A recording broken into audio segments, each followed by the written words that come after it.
Welcome back to the Toffee Blues, your source for all things Everton. I'm James Pendleton and I'm here to discuss my instant match reaction after the Toffees were beaten 3-1 by Manchester United in the FA Cup third round. Obviously it is massively disappointing. It's going to be another trophyless season for Everton. Obviously there'd be a long way to go if they did win tonight, or obviously get a replay and then try and go again at Goodison, but it now just guarantees what I think many of us probably thought was going to happen anyway. Everton will spend another season without a trophy. That is now 28 years. Massively disappointing, and just ultimately nowhere near good enough for this once great club. It's quite poignant in a way that it's been an FA Cup game in a week where Evertonians have obviously protested and have written an open letter to Farben sharing the board of directors regarding how poorly this club has been ran, to the point where they can go so long without a trophy. Obviously, a large part of that period have been under the stewardship of Bill Kenwright, Everton's former owner and now chairman. It is just massively disappointing. But talking about the actual game itself, despite starting really poorly, Everton put in a decent display. The players showed character, they showed fight, and they were genuinely, I think, unlucky to come out of that game in defeat. I felt Everton, other than the first 3 minutes, defended quite well, and then from there they grew into the game slowly. They hit the post. Conor Cody then scored the worst goal I've ever seen in association football, but that's absolutely fine. I think they then held their own. Alex Iwobi then went off injured. I think having that break in play disrupted any rhythm Everton might have got from what was quite a promising attack then, and instead Man United ended up going down the other end and firing the ball against Conor Cody to make it 2-1. We then had a goal disallowed for another marginal offside. The correct call, but obviously it's always disappointing to see something like that go against you in a game. And then right at the end, the final nail was a very soft penalty, not one I'm convinced Everton get down the other end. And they made it 3-1, which I think definitely flattered United, who I didn't think were particularly at the races. Certainly large parts of their starting 11 weren't anyway, but it's just beyond frustrating because we've come into this game and they seem to do this every time when Everton are coming towards the end of a managerial tenure like you feel we are now, and they just leave a dead man walking. And of course Frank Lampard could turn this around, and I'd say if say he was sacked and this was Leighton Baines in charge for a game, or Paul Tate or whoever, and we got him put in that display, I'd say yeah, fair play, you put in a good shift there, lads. So I'm not trying to sort of derail and undermine what's happened tonight, because they put in a decent shift, but they've ultimately been beaten, of course. But the way I sort of look at it, I feel that Everton always seem to let this drag on for far too long. And going into this game, the rumours were either he was on the brink and that it needed to either be a win or a good performance. I couldn't believe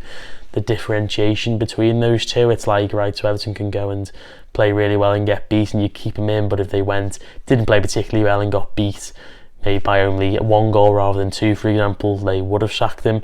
I find that absolutely unbelievable, and the fact that his managerial tenure as Everton boss seems to be continuing based on the fact the team didn't play too poorly tonight. I find that unbelievable, going on a game by game basis. It's not the time to mess around with this, and I've said on here with Connor, after we got beat by Bournemouth just before the World Cup, he can't back the wrong horse. And I think if he keeps Frank Lampard in the job, unless they go and perform like that but better every game from now until Everton is safe in the Premier League, he will back the wrong horse again, and he cannot afford to do that. I think it's unbelievable he's had to get this far. I think if you were to have sacked him on Tuesday evening or Wednesday morning, we would have been able to potentially have someone in by now. If not, they'd have a nice break up until the Southampton game, especially when someone like Sean Dyche's out there, who'd be my preferred candidate. But I just find it unbelievable, because if he does stay in charge and Everton go and get beat next week, that's Everton in a whole heap of trouble that they didn't need to be in.